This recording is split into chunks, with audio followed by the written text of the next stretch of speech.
kasi naman, hanggang ngayon marami pa rin usapan legal tungkol dyan sa ICC. Mukhang lahat yata gusto magsagawa ng investigasyon. Hindi ko lang malaman. Ang Senado papasok na, di ba? March 20, abangan niyo po yung investigasyon ng Alam Senate. naman natin, sabi nga, maging ang DOJ, nakausap natin si Yusek Miko Clavano. Hindi Clavano. Hindi Clavano. Clavano. Miko Clavano. Binanggit yan, this is a novelty. Bago to eh. Parang first time in history ng Pilipinas. So siguro, lahat tayo nanganganay. Maganda rin siguro pag-usapan lahat ng mga question. Kasi wala tayong makitang FQA. Parang angkop sa Pilipinas tungkol dyan sa mga ganyang kinakarap na kaso ng ICC. Lalo na dun po sa usapin ng warrant of arrest. At saka may paglilitis sa Korte Suprema. Pero pag gusto niyo pong malaman, malaya po tayong lahat na magpunta sa ICC website. I-search niyo lang po yun. Marami sila doon ng mga detalye kung paano ginagawang hearing, pati yung mga parusa, pati yung mga danyos na nai-report sa 24 oras kahapon.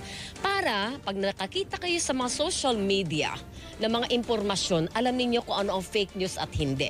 Speaking of fake news, lahat pa naman ng fake news wala namang medyo yung iba nga nangingiti ako eh. Alam mo kung bakit?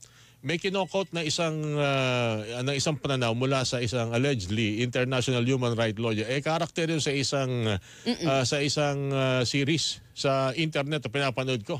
Si Harvey Specter. Oo naman. Sumunod naman, yung isa si Louis Litt. Sabi ko ba, mga taga-Specter, Pearson Specter Litt firm to Sana kung ganun lang, ano? Sa series na Suits. Yan. So, pero hindi po ganun. Ibang realidad sa ICC. Sabi nga ni Sir Glenn, facts frequently asked question. FAQ. Yung binabanggit natin pong mga karakter na yon, Weng, fictional character po yun. Totoo yan. Inaabangan ko na nga lang, baka doon din iba na pag si Ali Macbil, nakita kong hinahanapan ng quotation. Masyado ng old-fashioned. Pwede bang LA law? LA law. Kaya mas old. Pati yung mga otoridad ho ngayon ay hindi na yata palalampasin, Weng.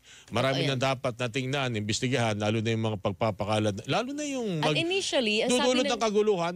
Initially, sabi po ng NBI, meron na silang 20 na mga vloggers na kanilang sinusubaybayan at iniimbestigahan dahil nga sa pagpapakalat ng fake news. Imagine niyo, ang dami-dami pong legit na media na pwede ninyong pakinggan, pero mas pinipili yung nagpapakalat ng fake news sa social media. Dahil mga wide reach yun, di ba, Orly? At ang mahirap doon ay mas pinaniniwalaan nyo na hindi naman po totoo. Mas nakakagulo po sa lipunan natin. Dahil dyan, so sabihin na yan, yung mga spreader of fake news, ating kausapin ngayon, nasa ating linya. Purveyor of fake news. Purveyor. Yan. Undersecretary for Cybercrime, Infrastructure Management and Upscaling ng DICT, Undersecretary Jeffrey Ian D. Yusek Jeffrey, kumusta ka na? Mga umaga sa iyo. Si Weng, saka si Orly po ito sa Radyo na TV pa. Yusek. Good morning, Yusek. Magandang umaga, Weng at Orly. Sir, nag-meeting daw po kayo ng NBI kahapon. Kaugnay po dito sa sobra ng paglaganap ng fake news sa gitna po nung tensyong politikal sa bansa natin matapos pang maaresto ang dating Pangulong Duterte. Yes, that is true, no? Nag-usap kami ni NBI Director Santiago, kasama na rin ng National Telecommunications Commission. At yun nga ang aming topic, yung mga purveyors of fake news. At alam nyo kasi ang DICT, walang police powers. But what we have are certain tools, no? So that we can monitor what's happening in the internet, no? Kasi yan ang mandato naman natin. At upang subaybayan ng internet, at siguraduhin ligtas ang kababayan natin sa internet. So in short, Yusek, pagtutulong-tulungan na po ng mga tanggapan ng gobyerno na mayroong police power at mayroong tools na kagaya po ng sa DICT, lahat na ng poder ng gobyerno gagamitin para po masabata itong pagkalat po ng fake news at mapanagot yung mga nagpapakalat ng fake news. Yes, yun na ang aming topic, Weng. In fact, hindi lang naman yung kahapon na meeting, no? Tingin namin ito ay mangyayari regularly at siguro in the next meetings namin expanded na, no? Hindi lang NBI, kung hindi kasama na yung ibang mga ahensya ng gobyerno na maaari makatulong. Mahirap din kasing mag-build ng kaso kung hindi mo masyadong nakikita kung ano yung mga post nila at hindi lang yun, kung saan ba galing yung mga post. Gaano kalawak? Sinasabi nga namin ni Wen kayo na rito, paano mo ma-identify, paano mo matutukoy, lalo na kung satirical lang naman yan, papatawa lang naman, o joke lang naman yan. Pero depende kayo sa iyo kung paano appreciate nung nakakakita, akala tuloy nila totoo. Kasama rin ho ba yan sa magiging batayan itong mga iimbestigahan po ninyo, Yusek? Yes, kasama na, so hindi lang sa content, ano, pati yung kanilang network. Alam nyo kasi yung pagpapakalat niyan, may siyensya yan pagdating sa Facebook o kaya sa TikTok eh. Halimbawa, anong hashtag ginamit? Yes. Paano yung networks? Ito ba ay organic or bots, for example? Kasi kung bots yan, alam mo na kagad na malicious sa content eh. And in short, So, pinaka-importante, Weng, at saka Orly, no? Kailangan din natin papanagutin ng mga social media platform for failure to protect our people from fake news, no, from AI generated content. 'Di ba binanggit ko na nung huli niyo ko in interview. Yes, opo. Ako nga mismo lumabas sa isang ads eh. So ang tanong namin, Facebook, hindi niyo man lang verify at pumayag pa kayong binabayaran? Binabayaran kayo upang ipakalat ang isang alam niyo na naman na fake? o kumita pa sila doon, 'di ba? Bawat click noon at bawat buy noon, meron daw yata silang Commercial value. commission doon, Yusek. That is correct, yes. Oo. At hindi lang yan, yung mga purveyor ng fake news, may monetization scheme yan. May monetization yan sa YouTube, may monetization yan sa Meta, so or Facebook. So kailangan din nating makita paano sila nagmo-monetize, binabayaran pa biro nyo, purveyor ka na ng fake news at saka inciting to sedition, for example. Pagkatapos nakaka-monetize ka pa. Full-time ka pang nakakagawa ng modus operandi mo. Yusek, matagal na po nangyayari kasi ito eh. Hindi ba? Pero bakit parang ngayon lang natin gagamitin ang buong kapangyarihan ng gobyerno para po sawatain yung ganitong klase ng pagkalat ng mga maling impormasyon sa social media? Tama ka, no? Matagal na itong nangyayari, pero yun nga yung nagiging problema natin. Hiwa-hiwalay. So, halimbawa, si DICT, pag nai-interview ninyo, marami siya monitor, pero ulitin ko, wala naman kaming police powers. O kaya si NBI, may gusto siyang hulihin, pero lacking siya ng information or ng context. Hindi kayo nagkakaisa. Susundin niya yung batas eh. Sabihin niya, kailangan ko mag-file ng cyber warrant. Kailangan ko ng warrant for disclosure of computer data. Yung mga ganyang klase ng warrant, inaabot ng buwan. Dapat pala, Yusek, kasama nyo sa meeting, mga taga-Facebook, mga taga... Oo, may coordination sa kanila. Siguro sila ang main character dapat nitong ganitong uri ng mga pagkilos dahil hindi naman siguro magiging curtailment of press freedom kung alam naman natin na makikita nila na mukhang may mga fact-checker na nga pero hindi pa rin nasisita itong ganitong uri ng pagpapalagan. Saka hindi nabablock yung mga accounts. Alam natin paulit-ulit, fake ang news ang dinadala, Yusek. Yes, kaya nandun din yung National Telecommunications Commission, no? Kailangan natin yung mga telcos just in case magkaroon tayo ng legal order to block, no? Yung mga social media platform, tama kayo, yan ang susunod natin kakausapin. In fairness, meron naman kaming agreement sa kanila. Pwede naman namin silang singilin in the context of that particular agreement. Pero ang karamihan kasi sa mga social media platforms dito, yung marketing office lang yun nandito eh. Wala silang headquarters or main office dito. But then again, even that, we will, kaya nga kasama na natin ng NBI, we will make them accountable for whatever is happening in their platform. Para,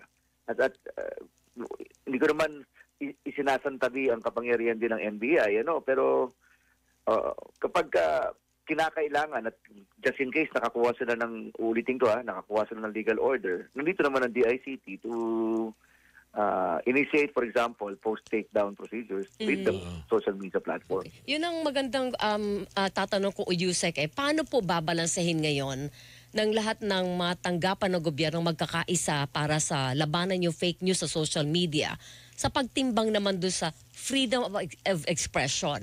Kasi alam naman natin, napaka-demokratiko po ng social media platforms. Pero meron talagang responsibilidad na kailangan isaalang-alang. Paano po yung pagtimbang doon, Yusek? Simple lang po yun. We just follow and implement whatever current laws we have. For example, somebody filed the cyber libel case. And ito magandang example to, Wena. So, we filed the cyber libel case. Yung personality, nasa US. No? So, pag nag-file ka ngayon ng MLAT, no, legal assistance treaty, no? So, nag-file ka, sabihin mo, kakasuhan namin itong taong ito. Sa US naman, ang libel is non-criminal. Sa Pilipinas, criminal offense sa US, hindi. Hindi ba? So, ngayon, ang ano namin, ang nagiging dilemma namin, sige, ayaw mag-cooperate ng USIM lahat kasi hindi naman sa kanila crime yan. Diba? So, dito, i-implement natin yung batas as we see fit. Pag sinabi natin, cyber libel yan, we hold you accountable kasi criminal offense sa amin yan, therefore criminal yan. Lalo kung warrant na yan, ha?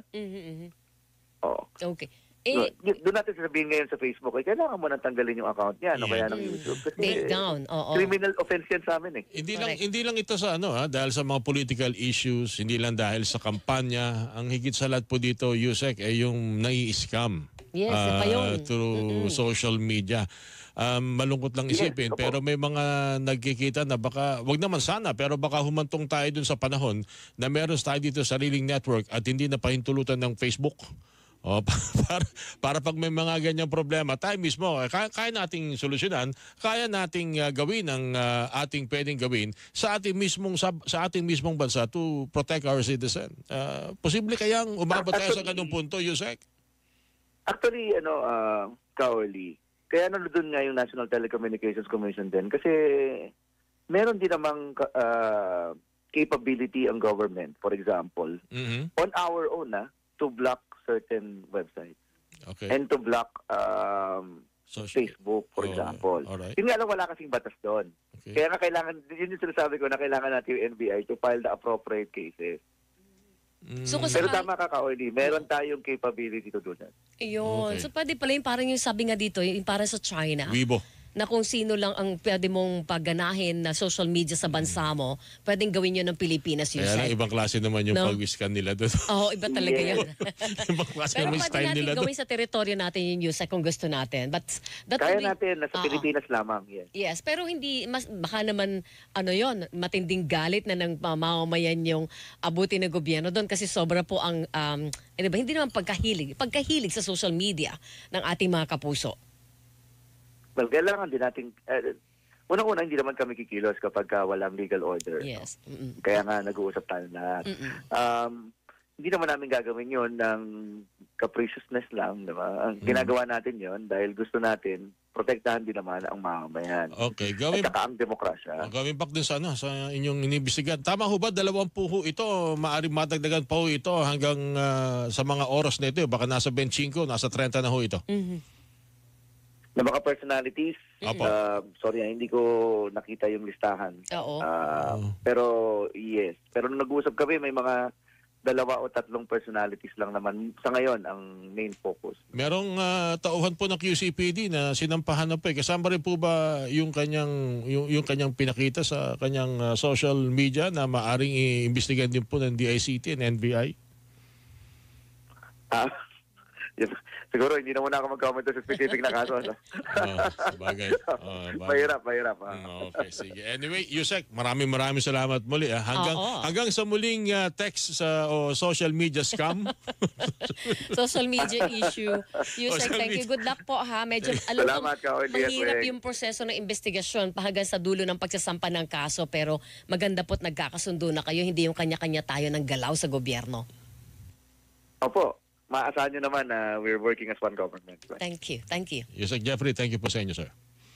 Undersecretary Jeffrey Ian D., Undersecretary for Cybercrime, Infrastructure Management and Upskilling, ang inyo pong napakinggan.